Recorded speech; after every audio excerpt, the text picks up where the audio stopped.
الحمدللہ رب العالمین، سب تعریف اللہ رب العالمین کے لیے جو عرش عظیم کا مالک ہے اور سارے جہانوں کا بادشاہ ہے۔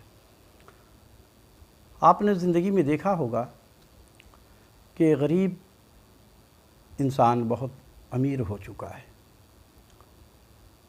اور کبھی فقیر کو آپ نے نہیں دیکھا ہوگا کہ فقیر بہت بڑا امیر ہو گیا ہے۔ غریب کو آپ نے دیکھا ہوگا کہ اس کے پاس کل کھانے کے لیے نہیں تھا، لیکن اس نے مشقت کیا، محنت کیا اور اللہ سے مدد مانگا۔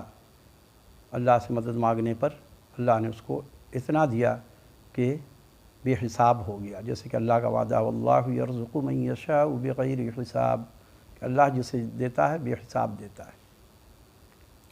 تو دہلی میں ایک فقیر تھا جو مانگا کرتا تھا،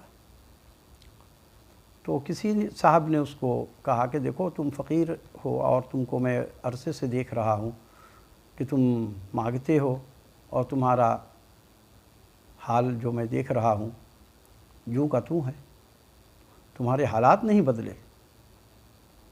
تو اس نے کہا کہ میں فقیر ہوں، مجھے اور میرے حالات کیسے بھلا بدل سکتے ہیں؟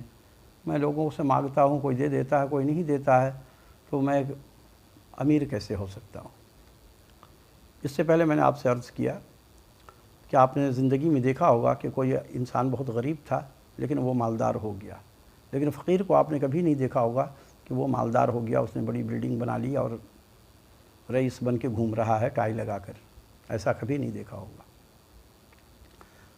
تو وہ فقیر نے کہا کہ میں تو فقیر ہوں اور مجھے کوئی دیتا ہے کوئی نہیں دیتا، لہٰذا میں امیر بھلا کیسے ہو سکتا ہوں؟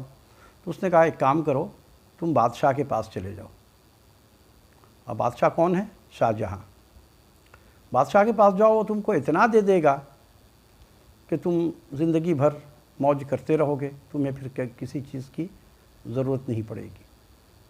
فقیر نے کہا میں بادشاہ کے پاس بھلا کیسے جا سکتا ہوں، میری یہ حیثیت ہی نہیں ہے بادشاہ سے ملنے کا۔ اس نے کہا نہیں تم جاؤ۔ خیر اس نے کسی طرح سے بادشاہ تک پہنچ گیا تو دیکھا کہ بادشاہ صاحب جو ہیں شاہ جہاں، وہ مسجد میں نماز پڑھ رہے ہیں، معذرت، وہ مسجد میں بیٹھے ہوئے ہیں اور دعا کے لیے ہاتھ بلند کیا ہوا ہے اور رو رہے ہیں، آنکھوں سے آنسو رواں ہے، داڑھی ساری گیلی ہوتی جا رہی ہے، اور فقیر وہاں کھڑا ہوا ہے دیکھ رہا ہے تماشا۔ اس کے بعد ان کا دعا ختم ہوا، بادشاہ آنے لگے تو دیکھا کہ فقیر کھڑا ہوا، ظاہر فقیر کا حلیہ بتا دیتا ہے کہ یہ مانگنے والا ہے، کچھ ہاتھ میں کچھ کول وغیرہ پیالہ وغیرہ یہ سب ہوتا ہے اس کے ہاتھ پاس، اور ایک تھیلی بھی وہ لٹکا لیتے ہیں۔ آپ نے دیکھا ہوگا پہلے زمانے کے فقیر کچھ اور زیادہ ہی عجیب انداز ہوتا تھا ان کا۔ تو شاہ جہاں صاحب نے پوچھا کہ تم نے مجھ سے مانگا کچھ نہیں، کیوں؟ مجھ سے تو ہر کوئی مانگنے کے لیے آتا ہے، اور تم آئے اور پھر مانگا کچھ نہیں، وجہ کیا ہے؟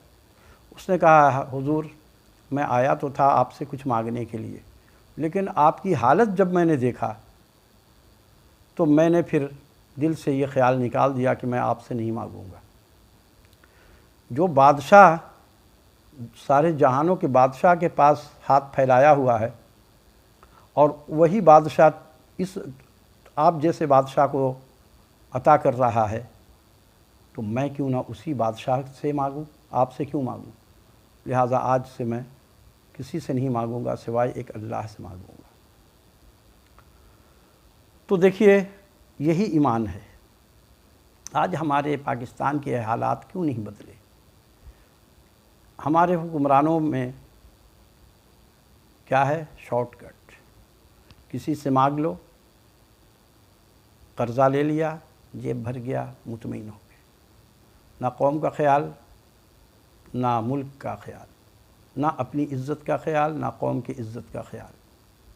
اور اس کا مطلب ہے کہ ایمان کمزور ہے۔ جو لوگ انسان کے پاس ہاتھ پھیلاتے ہیں ان کا ایمان اللہ پر نہیں ہے۔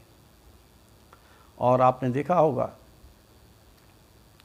کہ جو بھی لوگ اللہ پر پورا توکل کرتے ہیں تو اللہ انہیں ذلیل نہیں کرتا ہے۔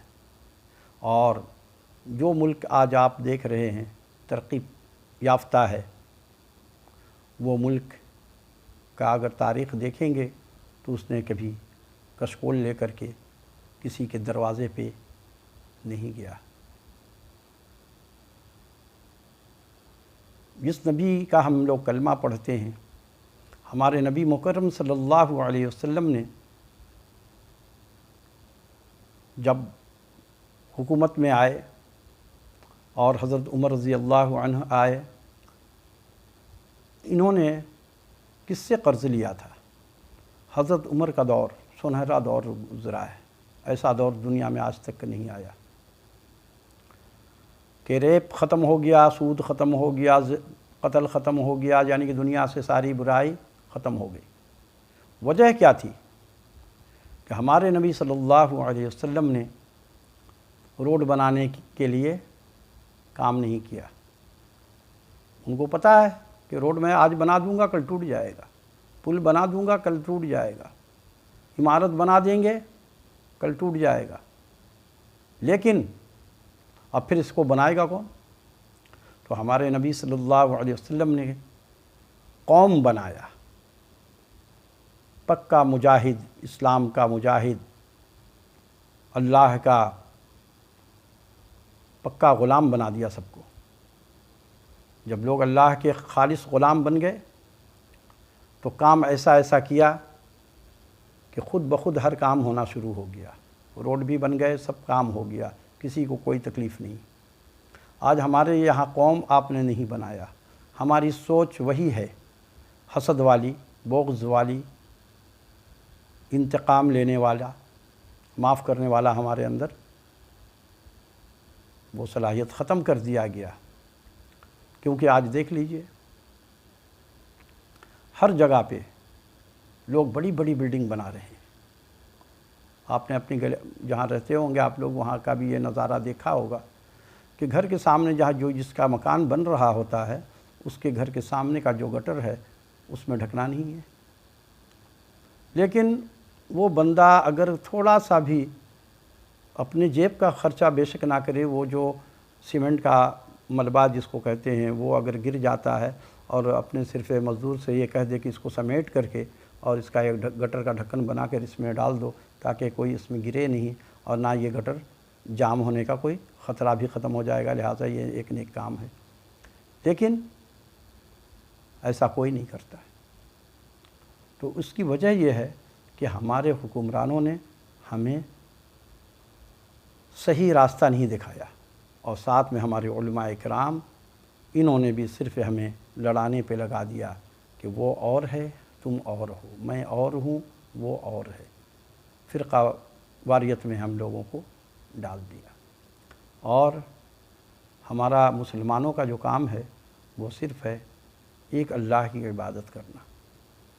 ہمارا کام یہ ہے جیسے کہ قرآن مجید میں اللہ نے انسان کو سکھایا، اِنَّ صَلَاتِي وَنُسُكِي وَمَحْيَايَ وَمَمَاتِي لِلَّهِ رَبِّ الْعَالَمِينَ۔ ہم مسلمان ہیں، ہمارا کام کیا ہے؟ ہماری نماز، ہماری قربانی، ہماری جان، ہمارا مال، ہماری زندگی، ہماری موت سب اللہ کے لیے ہے، ہمارا کچھ بھی نہیں ہے۔